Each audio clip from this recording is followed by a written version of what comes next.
My name is Janet Brennan, and I'm an expert at handwriting analysis. I thought it was important to put a chart up to show companies who not to hire. Many friends of mine are trying to hire people to work in their jobs, and they're having a lot of difficulty, and they're finding a lot more than normal dishonest employees.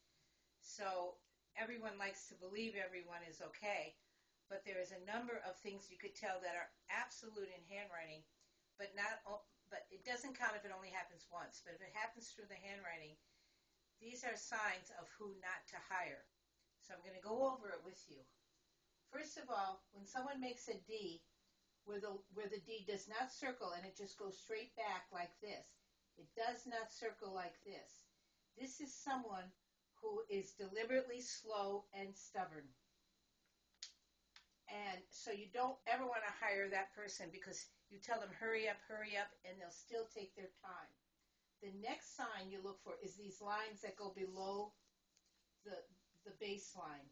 When a line initial stroke goes below the baseline more than once, these are people that have resentment type attitudes, and they're going to hold the resentment. Of course, they're going to hide it from you in the beginning when you first hire them.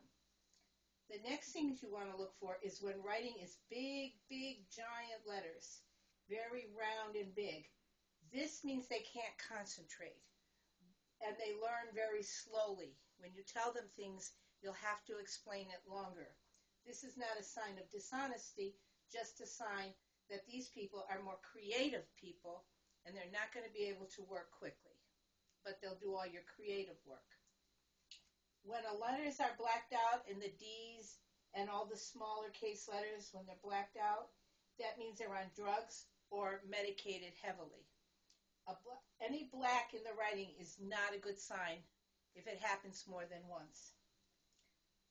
When the handwriting is looped, double looped, and crossed together, these are very deceptive personalities. These are people who lie to themselves and then lie to other people. They may not be dishonest as far as stealing, but they'll be dishonest about who's to blame for the work. So they're blamers. It's a very necessary trait for good actors because you have to deceive people.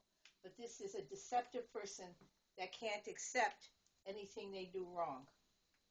When letters on a D or an O have these little tiny hooks, sometimes you got to look with a magnifying glass. Those are the sneaky, dishonest people. These are the people who will get what they want by hook or by crook. The next one you want to look for is there's a big hook, not a tiny little hook, but a big hook just means they're evasive, which means they cannot be pinned down. These are people that are not necessarily dishonest, but they will not tell you clearly what work they've done. The next letter is the Y or the G. When it starts off heavy, the stem, and it fades, and it starts to fade, it means that they start off doing a great job, but they're not good with details. You won't get details out of these people. They're very good workers if they could be more the bosses, but they won't be able to do details. And they won't finish a job. They'll start and they won't finish. The next one is when the letters are all dark, muddy, and dark looking. It means they're hiding stuff, and they will hold grudges. The next one is the T-bar. If it's thick at the end, very thick at the end, it means that they can be very dangerous when physically provoked. They could be brutal, and they could be fighters. There's physical violence if the T it ends very thick at the end. On the T stroke, if it's very thin at the end, it goes from thick to extremely thin. This means the person has a temper. You have to be careful of people if they have temper in their writing because they're going to be easily provoked and they're going to cause problems. The last sign you want to look for is a D stem with a very high loop. When the loop is very high, these are people that are vain and do not like any criticism about their work or anything. So you want to be careful about that. So this is a basic chart to give you an idea how to be very careful who you will hire. And there's a book about handwriting I wrote, and I have many other services with handwriting. But this is the one about who not to hire. And there'll be a series of other ones of handwriting.